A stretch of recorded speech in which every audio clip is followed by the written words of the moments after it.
I have Ron here from Entitle to tell about his motivation and his story. Ron, can you please tell me about yourself and the company? Of course. Thanks for having me. I'm Ron Nissim. Grew up in Dallas, moved to Israel in high school, and that's where I started my journey in cybersecurity and intelligence in the Army. Did research and development for many years, and I always joke that when we finished our service, my co-founder and I, we looked at where we thought we could make a difference in the cybersecurity space, and we were really drawn towards access management as it had a very weird ratio between how important it was and how no one wanted anything to do with it. We saw what companies were getting compromised for, and it was always boring old stuff. It was always, IT dude has access to production and no one ever took it away. Or customer success have access to a bunch of customers' environments and one of their passwords gets leaked. It was very weird that it was, 2022 and companies, all they cared about, all the, take a step back.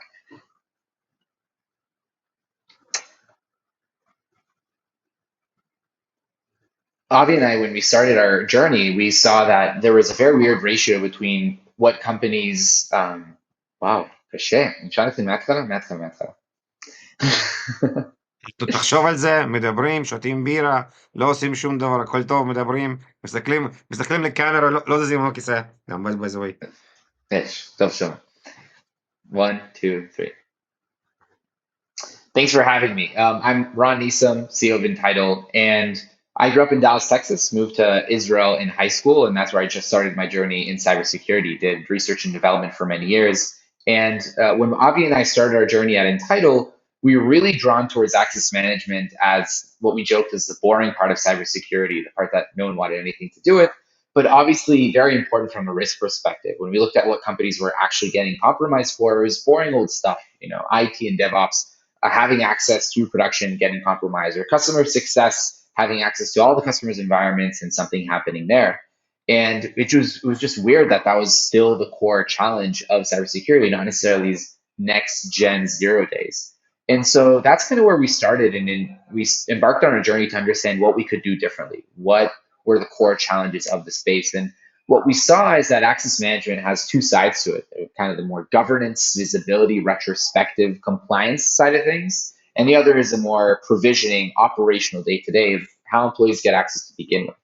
And we saw that the two were very much intertwined. Security always talked about governance and visibility, but the reason that that was so hard, the reason that it's hard to remove access to someone is that the way they got it to begin with was often a manual process, a request, a ticket in ServiceNow, some free text, and who knows if that access should be taken away. And so basically Entitle is focused on automating the way that employees get access and enabling security teams to define policies around how employees get that access, what are they needed, and putting guards up ahead of that before they can get that access. And that obviously cascades into a wide range of resources, wide range of use cases, including just-in-time access, ephemeral access to sensitive resources, policy-based access, automating on offboarding and offboarding, and obviously visibility and retrospect and the ability to remove access when it's no longer in use. You brought a very interesting point. We speak a lot about zero trust, magic, magic, magic, and then you brought the idea that customer success has access to customer environments. So we have vendors that scream zero trust, and in the same time, their support and their R&D have access to customer environment. And it's like, where is the disconnect here? What just happened here? Why we have this problem? So I'm happy you guys are solving this problem, and I'm really hope many vendors will understand how important this problem. And also, me as an architect, I spend a lot of time with customers, enterprise customers, and I saw how John will join the company. And when John changed positions, he's still entitled to what he has now and what he has before. And you know where I'm going with this.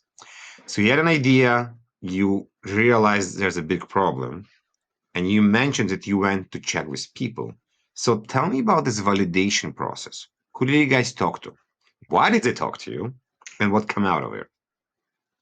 Well, that's a great question. I think, and it's a great question because I think that's served us so well, and really being focused on what do the customers actually need. And Where are their needs originating from? Like, what is the source of those needs?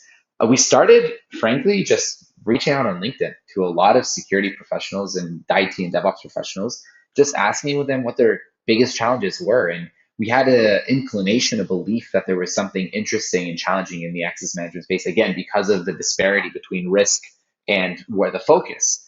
But we kind of started with this hunch, and we just went out and interviewed a lot of very, very nice IT security professionals. We wouldn't be here if they hadn't taken the time to really talk through what their challenges were. I think that's one of the powerful things about the security space in general is people are open to comparing notes and the understanding that if we all come together and really focus on the next generation of issues, then that kind of serves everyone, right? I think one of the mistakes that I made originally, like as a kid, thinking about business, is that in business there's a winner and a loser, right? There's someone that wins the deal, there's someone that, and that's not. I think what's been beautiful about the security space is people understand it doesn't work that way. It's a joint effort. We're both working together towards a mutual goal, and that is securing the organization.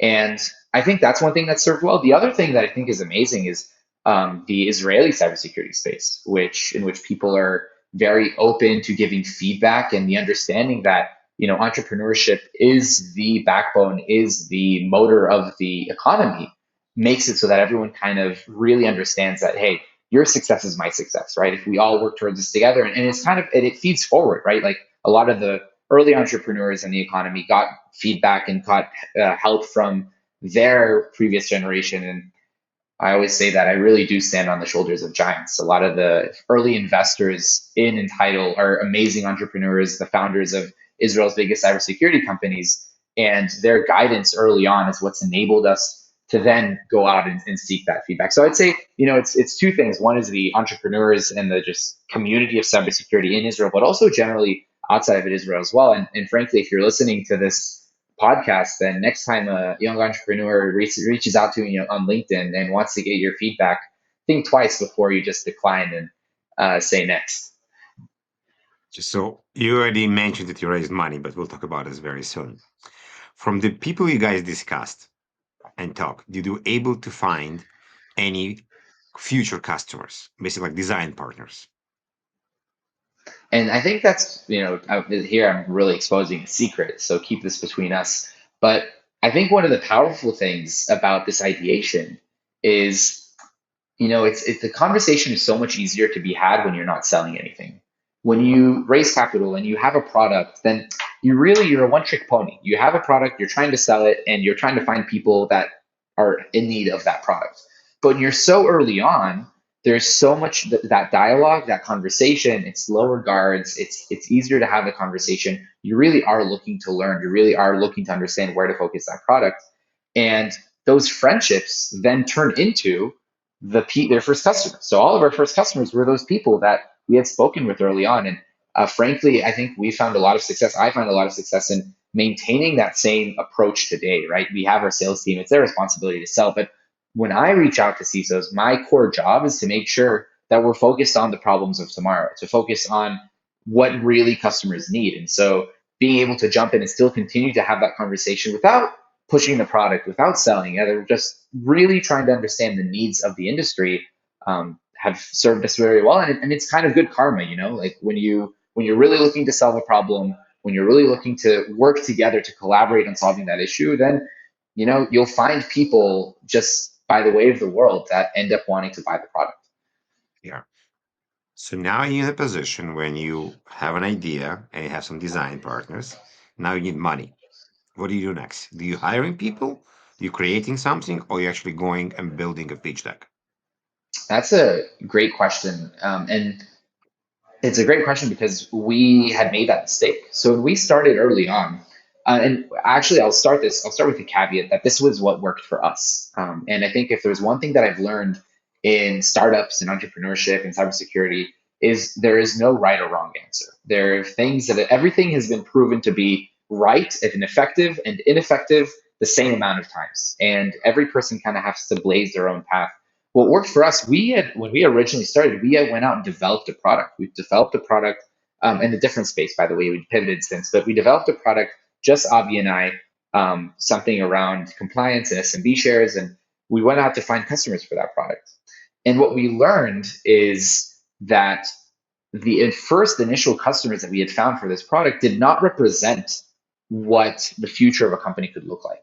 And so when we went to raise capital, we realized, yeah, we found these like 2, 3 first customers, but they had nothing to do with the rest of the industry. And they had a very niche issue and it was very services driven. And then we kind of totally shifted our mindset. We realized that when in the investor's eyes, when you look at a startup, there are two types of risks. There's a technology risk and there's a go-to-market risk. And there are, per company, per startup, as an investor, you try to put a weight on each side of them. You know, what is the go-to-market risk? What is the, and I'll give concrete examples. If I were to come to you and say, hey, I have the cure for cancer. As an investor, I wouldn't say, oh, who's going to buy the cure for cancer? I'd say, prove it to me. Prove it to me that you can cure cancer. And so in the permissions management space, I think when we realized that there was an issue there, the risk was not execution. We were both, engineers. We both had a very good network of engineers. The question wasn't, could the Entitle team build a kick-ass product? The question was, prove to us that once you had built a product, there would be customers there to buy it. And so our validation early on was focused completely on finding customers that cared about the problem and were willing to invest in solving it. And that's, our pitch deck early on was just a huge deck of a huge slide of a lot of logos of a lot of CISOs that we had spoken with that all were passionate about the issue, were actively engaged in solving it. Some said they were willing to partner with us, and some said they wouldn't. But there was validation on the need for that, and that they were pursuing that as a budgeted line item. And so that's how we had raised our early capital. Great. I'm kind of pausing here because you mentioned that you couldn't prove to the investors who will buy the product, or you couldn't prove to the investors if you're going to fix a problem. So it's not that we couldn't, it's just that we realized what we had to focus on. Okay. We realized that in the investor's eyes, the main risk was not could you build the product. The main risk that needed to be solved for was who would buy it, how much is this problem worth? And so that's 100% of what we focused on. We said, let's assume we have the best product in the world. Assume we have the best engineering team. And by the way, we ended up actually executing on that so that they were quote unquote right to say that that risk was not the main risk. The main risk is, could we build a sales team? Could we find the customers? Could we figure out where the customers are? Could we articulate the value in a way that the customers really understood in a quick way? So now you have money, you need to hire people. Hiring people is hard, especially during COVID. Did you just went and hire your friends? Did you build some kind of understanding what is the team going to look like? What is the company principles? And what type of people you want to see? It's funny that you asked that because I actually stopped to think about that myself. And, especially now that I moved to New York, Americans love the values and creating the ideals of the morals, ideals of the company. And frankly, I'd love to say that we focused on that early on. Frankly, we didn't. What we focused on was hiring the best people that we could that were in our network. And what's actually, I'll stop you here right now. What best mean? And I explain what mean. Best could be, I want to hire somebody like Evgeny. I want to hire somebody that's similar to me because I'm thinking I'm best. But in reality, you don't want a bunch of Evgenys because then everybody's going to agree with Evgeny. You want people with different views. You want people who are going to challenge you. You want people who are going to tell you, no, this is not how it's going to work. So what the best mean? That's it. That's a good point. It starts with people that you're going to have fun working with. People that are going to be fun to come into the office with. We had met amazing engineers that we knew were just the best of the best of the best, but were assholes, frankly. And we thought we would get past it. And, it becomes very obvious that end of the day, we're human beings too. And you want to work where it's fun to work. And hiring people that are fun to work with is number one. I'd say just right alongside that is people that are passionate about actually solving the problem and actually being a part of the company, that it's not just a day job for them, that they are actively engaged and invested in the success of the company. And I think that's really hard these days. There are a lot of jokes about millennials and how invested they are in their day job. A lot of them, there's a lot of truth to it too. And you really have to find the people that really care about being a part of a company and being part of its success. And going back to your original question, what was interesting is now that we have grown a bit and we hired an HR person, and now there are a lot of these questions that are coming on about like what is the desired culture of the company. It was interesting to stop for a second and say, all right, we didn't define values and cultures on the first day of the company, but what are the values and culture of the company that has evolved as a result of people that we hired? And I think the biggest thing that we noticed was the low ego culture. The fact that for everyone, no task was beneath them or above them. Everyone was willing to do anything. Everyone was writing QA tests. Everyone was writing things for the website. Like everyone did anything to, and no one's tried to delegate. That the internal politics, the ego of the company was kept very, very, very low. And going forward, now that we are thinking more deliberately about characteristics of what does best look like, we've identified that that is one of the biggest things that we want to maintain, and is frankly hard to maintain as the company grows. And so that's something that we're even more strict about as we hire. Fair, fair. Now, companies growing, you have people, you're building code, you're going to ship and talk to customers, and you're doing basically founding led sales because you need to sell. You mentioned you were technical. How hard it was to change technical mind and put a sales hat? It was hard. Again, I'd love to say, oh, it came naturally for me. No, it was hard. And I'll give a concrete example. I mentioned that Avi and I, we had both started with just developing a product. And there was a person that saw us from the side, a friend, an older friend. He looked at us and said, "You know why you're developing a product?" This was before we raised what I mentioned earlier. And we said, "Why?" He said, "Because you're technical people and you're very good at measuring technical progress, and you don't know what business progress looks like. And so you find value in progressing from a technical perspective, but not from a business perspective." And we said, "No, he's just old. He doesn't know what startups are like. Startups are technology." And it took us about 2 weeks where we had realized that he was completely right. And 2 weeks in, we wrote a rule book for ourselves early on. There were a few line items there. One was don't talk to investors because they're not going to give us validation on what customers need. Customers give you validation on what customers need. And the other was don't write a line of code. And the reason was because we had forced ourselves to focus only on business value and only what customers needed, and not on this feature or that feature that we felt good developing and that was cool to have as part of the spec sheet. And I think that shift in mindset early on ended up building into where we are today, is kind of very, very focused on what do customers need, how does the product roadmap feed into revenue, and really focused on bottom line, what do the customers actually need, and what do we need to solve for them. This makes sense. With growing sales team and growing, I know, not just sales team, the development team, how do you manage tasks? How do you stay on top of all the tasks? Um, maybe I'll just plug in a product. Superhuman is amazing for email management. And that's honestly where I found a lot of my success, is being focused on the inbox. I tried a lot of task management tools, and at the end of the day, having one place where I knew I could always rely on is my to-do list.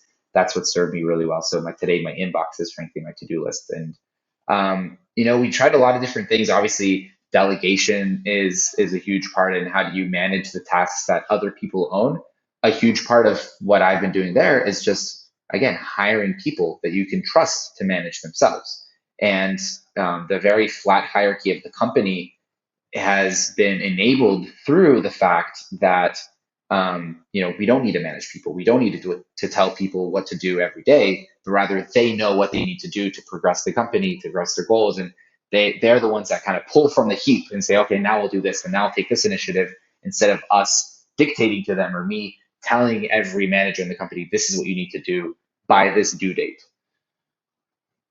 This makes sense. Interesting. I'm gonna go back to sales a bit because I think you mentioned you already hired the sales team as well, and not just you, the founders. So you started to sell and you learn how to switch your technical mind to business mind. Now you need to let go and let somebody else to sell your baby because you know the baby the best. Tell me about this process. Like, what did you do? How did you able to be quiet on a call and let somebody else lead the call, or maybe not even join the call? So hard. You're right, it is very hard. But I think part of what differentiates between good and great startups, and I can't say, we still have a lot more work to be done, but part of what differentiates between good and great startups is when you can articulate value that the customer needs and a 5-year-old can dictate it. A 5-year-old can go in and, say, hey, this is what you're this type of company, you probably have these types of challenges. This is how we address those challenges, and this is how you see value from us quickly. And once you understood that recipe, then as I said, a 5-year-old can do it. And now, not to say anything bad about our sales team, they obviously have very important work to do. But I think that's what differentiates between when you look at the really great companies, you look at the companies that grew really quickly, the Whizzes of the world, the Palo Alto Networks of the world, the security, and finally, not only security companies, any startup that has really grown really quickly is companies that can articulate the need of their customer quickly and simply. And that's been a lot of the work that we've been doing, up until the sales team has joined. But frankly, it's an ongoing thing. We always have to keep it up to date. Is what is the value that, or what are the challenges that our customers have, and being able to segment that based off of customer profile and industry and size of company and all these different parameters that could feed into a one-liner that says, these are your problems, this is how you fix them. And the whole steak dinner sales process that if everyone talks about that happened in the past, kind of feels like that's not a thing anymore. Everyone has zero tolerance for bullshit. I have my problems, either you solve them for me or you don't. And it's very kind of dry cut. It's- You personally, what do you do with failures? So you have a failure, you have a problem, you need to kind of overcome it. Maybe you have a bad day, we all have bad days. Meditate, running, family, wherever it is. What is your personal secret for yourself to get back to? I think what has served, first of all, Ben and Jerry's. A lot of Ben and Jerry's. No, I'm joking. I'm joking. You're I the think first one for what's sure. well, at least it's the truth. Um, First of all, I think it's okay to have bad days. It's okay to say, hey, you know what? Today's not going to be a good day. Today, got kicked down a few times. Take the loss, have a good night's sleep, and wake up the next day, trying everything from scratch. I think sometimes lending yourself to that and just accepting that as a fact of life is important. But maybe a bit more helpful than that is, I would say that personally, I think that I feel bad about a failure when I feel that I didn't do my best.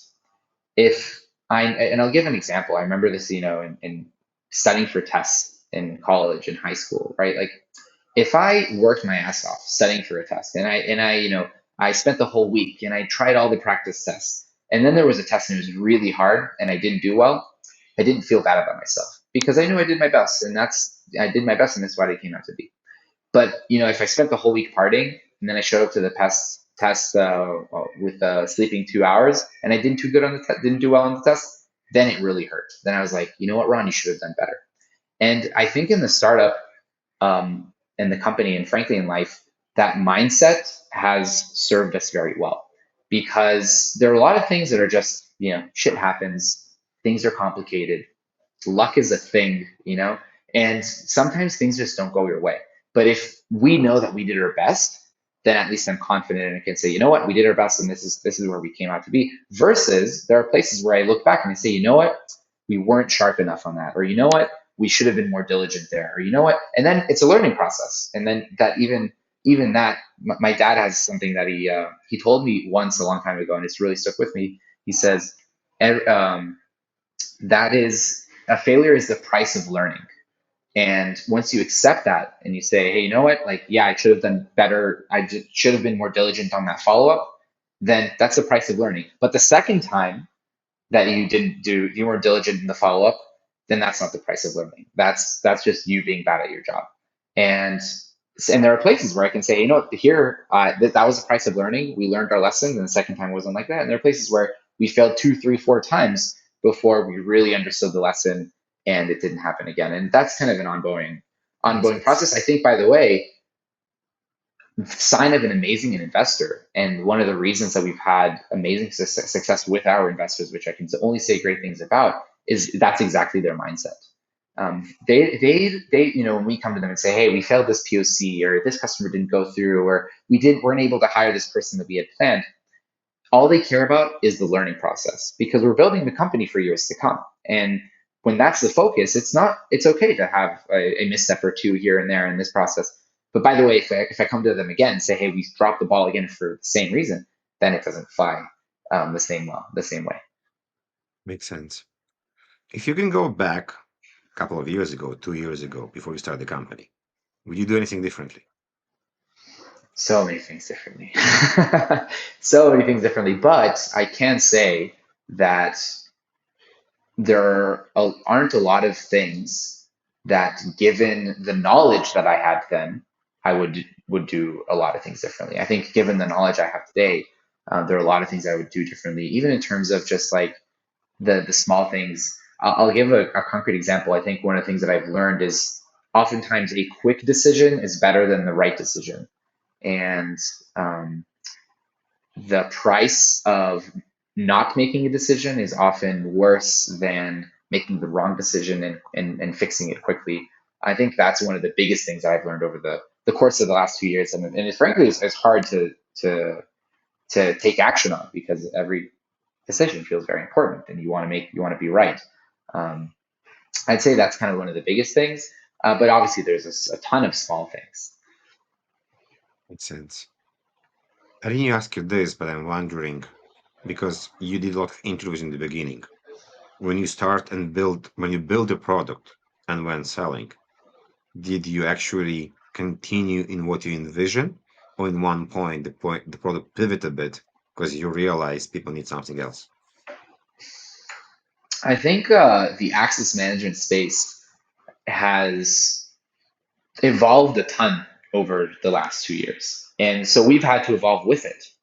And I'll give a concrete example. We started off, one of the premises of Entitle early on is there are two categories of products. One is PAM, privileged access management. The other is IGA, identity governance and administration.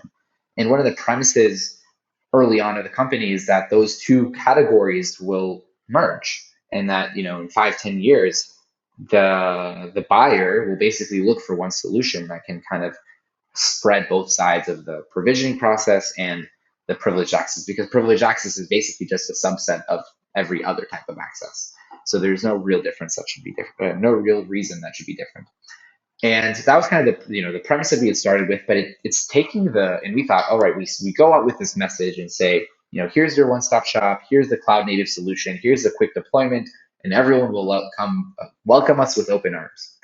But at the end of the day, when you come to a company, there's a current stack there. There's someone that's invested a lot in the current solutions. There's someone that's developed an internal solution.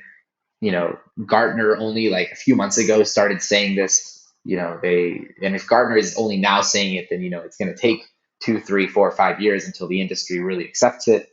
And basically, there's a difference between articulating the vision of where you want a company to be versus when you come to a company at a current state with its current state, what are the features, what is the value that are articulated. And the difference between those is something that's taken us a while to understand. I think it's a very different idea of pitching to an investor of what is the dream versus you come to a company today and understanding what they need. I'll give a concrete example. By the way, we've had a lot of success just talking about privileged access management instead of talking about the dream and how we think everything should be different, and where the industry is going.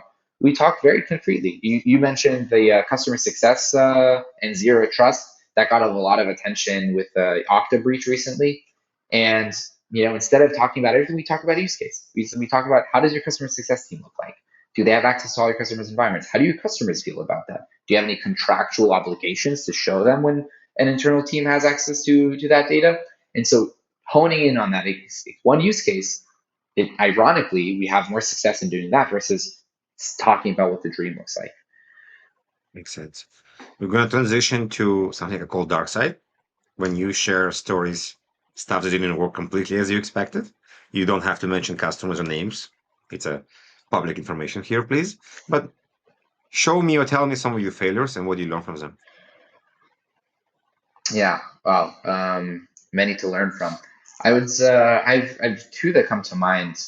One is the difference in needs. So our first customers were very tech forward companies, which makes sense. They're the ones that are more open to innovation, right? So I'll give an example. Lemonade, they're on our website, a consumer insurance company, very forward thinking team. They love being on the edge of technology. And so they're early adopters and frankly had patience for a lot of the issues that come with working with a startup early on. Patience that the classic American CISO doesn't necessarily have. And so learning to manage the process with an enterprise account has it's been different. So understanding and realizing that the tolerance and the patience for things that come up early on goes down as the company progresses and matures, and as we frankly target companies that are larger and more mature. We had a company or very early on, which in retrospect, we bit off more than we could chew. Today, we'd be great with them, but a year ago, that wasn't the case. And they wanted a full on-prem deployment, and they had a FedRAMP environment, and a lot of these things. They were like, "Oh, no problem." And then we rushed to do it behind the scenes. And a week after we had deployed, and all the things that we love doing in startups, iterating quickly and delivering and promising a little bit more than what you actually have, and then running behind the scenes and actually delivering and developing it quickly. But we went out and gave it to the company, and obviously had its issues because we had done things very quickly and iterated very quickly. And so that kind of customer was kind of left with bad taste. And what we've learned over time is to be more open and say, hey, you know what? Like, this is where we are today. This is what we can do very quickly.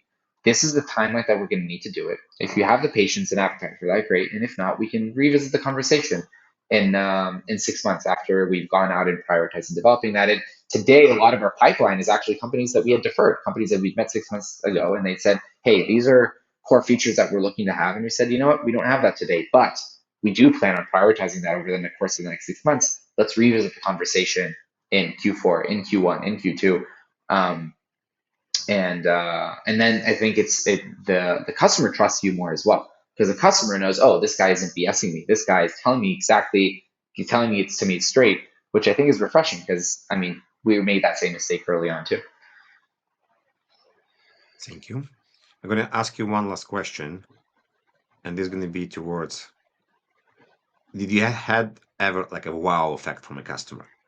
Like they saw a report, maybe describe it like 20, 30 seconds. What was the wow effect? Yeah, well, one of the stories I'm more proud of was we had met the CEO of a company for ideation, early on when we said, and we talked about Access Manager, and he said, you know what, no one's ever going to buy this product.